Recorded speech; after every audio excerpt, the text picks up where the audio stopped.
गाईस तर आज आम्ही आलो आहे मालटेकडीला. मालटेकडी हे अमरावतीमध्ये मध्यस्थ ठिकाणी आहे आणि खूप सुंदर आणि रम्य वातावरण आहे. इथे खूप सारे झाडं झुडपं आणि खूप मोठी टेकडी आहे.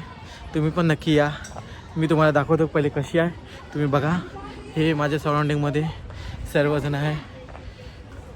जर का पावसाळ्यामध्ये तुम्हाला हिल स्टेशनला किंवा चिखलदऱ्याला जाण्याचा वेळ नसेल तर तुम्ही मालटेकडीला नक्की येऊ शकता. इथे आल्यावर तुम्हाला असं वाटणारच नाही की तुम्ही अमरावतीच्या मधोमध उभे आहे. असं वाटेल की तुम्ही कोणत्या हिल स्टेशनवरती कोणत्या जंगलामध्ये फिरत आहात. इथे किती घनदाट जंगल आहे आणि या हिरवंदाट जंगलामध्ये तुम्ही मन मनमोहक होऊन जाते. हे पहा बघा काय होत आहे, किती मस्त एन्जॉय करत आहे. सर्वात आधी आपण चाललो आहे टेकडीच्या स्टॉपवरती, कारण की तिथेच भव्य अशी शिवाजी महाराजचा पुतळा आणि दर्गा पण आहे.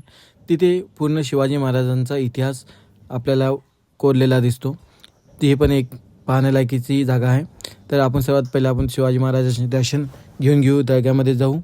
हे बघा किती छानप्रमाणे शिवाजी महाराजांची जन्मगाथा अशी खूप सारे वडलेली आहे आणि ते आम्ही सर्वांनी पाहिली वाचली. असं वाटलं की आम्ही आमच्या साक्षात प्रभूला भेटत आहे. त्यानंतर आम्ही त्याच्या बॅक साईडने गेलो. इथे खूप सारे झाडं वगैरे लागले होते. विविध प्रकारचे आणि प्रजातीचे झाडं होते. काही औषधयुक्त पण झाडं होते आणि काही फळयुक्त पण झाडं होते. तर आम्ही सर्वाला पाहिले. इथे झाडं तोडण्यात खूप मनाई आहे. फुलं वगैरे पण नाही तोडू शकत. आणि कोणत्या झाडाला आपण आलो आहे आता माळटेकडीच्या बॅक साईडला पाहू शकता की चारीकडून घनदाट जंगल आहे आणि या घनदाट जंगलामध्ये इतकं मनमोहक दृश्य आहे की असं वाटतच नाही की आपण अमरावती सिटीच्या अंदर आहोत. असं वाटते की आपण कोणत्या निसर्गरम्य ठिकाणी आलो आहोत, जिथे जंगलात, जिथे खूप सारे प्राणी आपल्याला आवाज येतात, पक्ष्याचे आपल्याला आवाज येतात आणि पूर्ण कामातून जितकं पण आपल्याला मेंटली त्रास असतो किंवा फिजिकली आपल्याला थकवा जाणवतो, दिनरात 24 घंटे आपण काम करून थकतो आणि इथं आल्यावर असं वाटते की जसं की स्वर्गात आलो आहे. आणि या स्वर्गाचा आनंद घेण्याकरिता तुम्हाला प्रत्यक्षात यावं लागेल, ज्याद्वारे तुम्हाला माहीत पडेल की निसर्ग किती महत्त्वाचा आहे आणि आपल्या अमरावतीकरांनी निसर्गाला किती मस्तपणे जपलेला आहे. तर ह्या चांगल्या सौंदर्याचा अनुभव घेण्याकरिता मी तुम्हाला रिक्वेस्ट करेल की तुम्ही नक्की एकदा तरी महाल टेकडीवर या, ज्याचं नाव की शिव टेकडी आहे. याचं लोकेशन आहे आपल्या बसस्टँडच्या अगदी जवळ. बसस्टँडपासून 1 किलोमीटरचं अंतर असेल. खूप सुंदर ठिकाण आहे आणि सगळ्यात महत्त्वाची गोष्ट खूप प्रसिद्ध ही जागा आहे.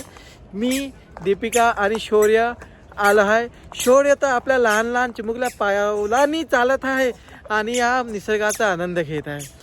हे इतकं सुंदर निसर्ग पाहण्याकरिता आपण जातो चिखलदरा किंवा कोणत्या हिल स्टेशनवरती, जिथे आपल्याला आपल्या बायकोपासून ढकलाचा किंवा मडवण्याचा चान्स राहते. परंतु तुम्ही इथे बघू शकता की अमरावतीच्या प्रशासनाने आपल्याकरिता सेफ्टीकरिता इथे फेन्सिंग दिलं आहे, जेणेकरून आपली बायको आपल्याला ढकलू नये आणि आपला मर्डर होऊ नये. म्हणून तुम्ही नक्की या. खूप सारे लोक इथे आलेले आहे आणि इथे कसं आहे वॉकिंग करण्याकरिता पण खूप सारे लोक येतात आणि मॉर्निंगला रनिंग वगैरे करण्याकरिता पोलीस भरतीकरिता पण खूप सारे लोक येतात. सकाळी आले तर सकाळी इथे गाण्याचा कार्यक्रम आणि खूप महत्त्वाचे रंगीबेरंगी कार्यक्रम राहतात. तर तुम्हाला मी नक्की रिक्वेस्ट करेन की तुम्ही या आणि बघा किती चांगलं सौंदर्य आपल्या अमरावतीमध्ये लपलेलं आहे. ह्या अमरावतीमधल्या सौंदर्याला आपण कसं आहे किती लवकरात लवकर आपण जगभरात पोचवतो आणि किती लवकरात लवकर सगळ्या लोकांकडे नेतो, हे आपल्या अमरावतीकर म्हणून आपलं कर्तव्य आहे. बघा किती बांबू गार्डन वगैरे बांबूचे झाडं लागलेले आहे. किती प्रकारचे विविध झाडं लागलेले आहे. या झाडांच्या मधातून मी, जी बायको आणि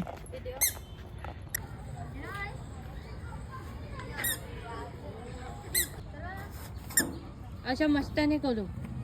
चल घरी, चल घरी, घरी चल, घरी घरी चल. ये